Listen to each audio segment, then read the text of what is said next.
So around 8:40 p.m. this evening, VPD responded to a shots fired call. This is off Leary Lane. A young contract worker has died at the Formosa's Plastic Corporation. Early reports indicate that the worker who died was only on his second day on the job and fell 40 feet from scaffolding to his death. I spoke to a few eyewitnesses here. One woman says her mom actually lived in one of those units. Any words on kind of early voting and getting people to show up to the polls? Regretfully, we think this will be a low voting turnout. The single vehicle crash this evening has taken the life of one person. This, according to VPD officer David Brogger. We have Mr. Robert Bob Constantine here in studio right now, so thank you for joining us, sir. You're welcome, man. Great way to start off the Cuero Turkey Fest. Reporting live at Cuero Municipal Park, Adam Seibel and Dumbo 25 News Now. Okay, we'll stay with us. Go ahead, stuff that truck, guys. Woohoo! Look at them. Look at all these toys that these kids are donating. Look at them. Wow, they brought there's so many of them I can barely fit in the shot. Yeah, here, there you go. Woo! Look at all that. So these are some great toys. You want to say anything, y'all? I like selling toys for the kids that don't have any. Yes, well that's so sweet. Do you want to say anything? Hello, TV! Hello, TV! And so from all of us here at KAVU, from Zach and I and everyone else, we want to wish you, Captain, a happy birthday. All right, thanks for joining us. And remember, we're streaming 24/7 on crossroadstoday.com. They told me my daughter was at the hospital. I identify a baby that's not mine, so where is my daughter in all this? The tragedy of the Robb Elementary School massacre was marred in confusion the day of the shooting. Parents finding out from other family members and friends about the shooting. Initial reports were it was an alert after a bailout, something that happens frequently in Uvalde. So many thought it was just another bailout, but it turned out to be a mass shooting. Sandra Torres, who lost her daughter Eliana, recalls the moment she found out there was something wrong. I was midway in town when I received the first phone call from my daughter telling me that there was an active shooter at school, which I already had received a message from the school stating that there is, I guess, a bailout. I was not knowing what to think, and my daughter's over here screaming on the other line, they're shooting. What building is Eliana in? Because they're in the back building. So I'm like, she's in 111, and they're all like, that's where the shooter's at. So at a mother's instinct, I start panicking, I start crying. Once she arrived at Robb Elementary School, police had blocked it off and were not allowing parents to enter. I wasn't able to get near the school because they already had it blocked. So then I receive another call, and it's my daughter saying that my daughter had been shot. So I tried to push against the EMT man trying to get through, and he said my best bet was to go to the hospital, and that's where I ended up going. Once she got to the hospital, she had to wait even longer. And I get to the hospital, and I'm waiting and waiting for hours, and then they tell me that my daughter is there. So there was a little hope, like they're working on my daughter. I'm going to be able to see her. She's okay, And 30 minutes after they told me she was there, they come for me and they say that I'm the only person that can go towards the back. She then was told she needed to identify a body, but the body she identified wasn't her daughter Eliana, but Eliana's classmate and best friend, Jackie. So we go, and as soon as the doors close behind me and the nurse, a priest walks up behind me, and of course I know what that means.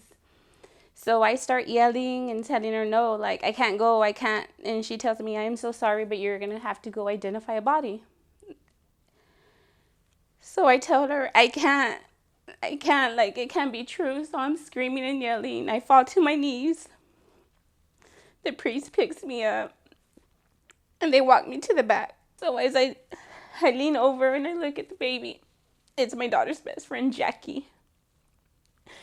So then that hit me even harder, like they were the best of friends, and all I wanted to do was to go back into the cafeteria where they had us to let her father Jacinto know because he was the only one there. She waited hours and hours and was told Eliana's class was being bused to the Civic Center, but the bus was never en route.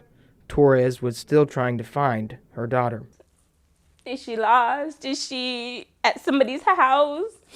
Was she one of the ones that got sent to San Antonio or to another hospital out of town?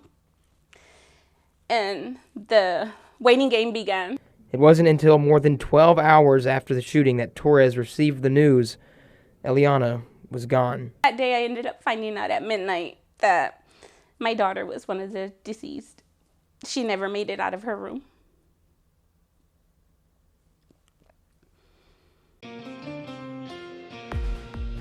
Justin Ramirez is your military hero for the month of July. Ramirez was born and raised in Victoria and spent most of his youth here in the Crossroads. He's a graduate of Stroman High School, and while he was there, he was on the football team, but actually ended up joining the band because he says he wanted to be on a winning team. Apparently, the football team had been on a losing streak. Joined the band because that was the only thing that was winning at the time anyway.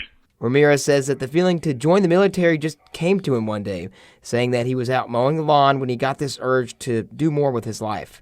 So it was then in the summer of 2003 that he joined the Marines, and before he knew it, he was off to boot camp in San Diego. Ramirez spent 8 years in the service and was there during the Iraq conflict, so instead of seeing the world, as he put it, he had to go to the sandbox. While overseas, he did multiple tours in Iraq, going back twice, fighting in numerous battles. The attack on Fallujah, we did the attack on Ramadi and attack on Haditha. Ramirez says the military taught him structure and to not take things for granted. Actually, you learn to not take things for granted. When we were off in Iraq, man, you took everything that you had back home for granted because, it's always there. Anything you need is always there. You go to sleep in a fighting hole for 2.5 months. You don't even have a fresh bath or a hot meal. So you take a lot of those things for granted. One thing that I can't say is, and when you're having a down day or you just think that life sucks, trust me, it can always be worse. After the military, he came back to Texas, now living in San Antonio with his wife and their 3 children, coming back to Victoria often to visit family. And one thing you need to know about this month's military hero, he's a beast on the drums. Practically since birth, Ramirez has always had a drumstick in hand. I picked up a drumstick when I was 2. I started playing at 4 years old. Made my first dollar at, I think, 12. Ramirez is a professional musician performing with world-renowned Tejano bands all over North America. Just David Modis. Got to play with Ram Hedera. I've gotten to play with Gary Hobbs. I've got to back up multiple artists such as Jay Perez, Shelly Lattis, Joe Posada.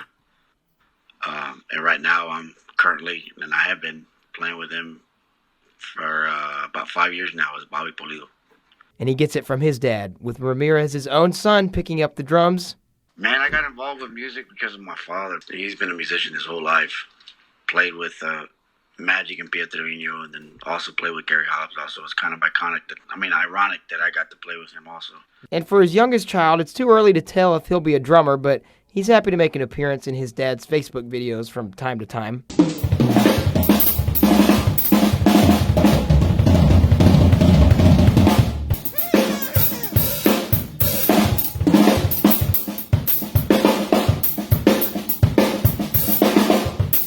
And if you want to see for yourself just how talented Ramirez is on the drums, you can check him out as he'll be performing in Victoria on September 24th. I guarantee you those Tejano tunes will get you up and moving. Thank you to all our veterans and those who serve to keep our country safe. Adam Seibel, KABU-TV 25 News Now. Colors have hues, there's difference between colors and hues, you know that. If you've driven through Cuero, it's hard to miss the numerous murals and beautiful artwork that is sprinkled throughout the town. Well, meet the man behind the brush, Rafael Acosta Jr.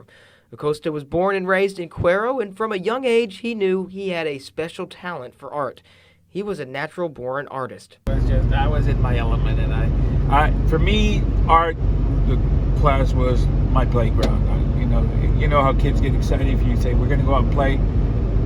Well, me in the art room, and so forth. So. However, he didn't have the funds to go to college, so not only was he a natural-born artist, he is a self-taught artist, learning and perfecting his skills on his own. As much as I wanted to go to college for this, not having the money to do that, I was poor, but I did a lot of on my own, what you call field work, and you go out and you look and you study and you make notes and mental notes, paper notes, and you take in colors. Acosta would spend many years on the East Coast where he'd work as a counselor and eventually made his way back home to Cuero to be closer with family and his hometown roots. Once back home, he was able to chase his dreams of doing murals, something that he had wanted to do his whole life. That wasn't quite what I wanted to do. I wanted to paint a mural on a building.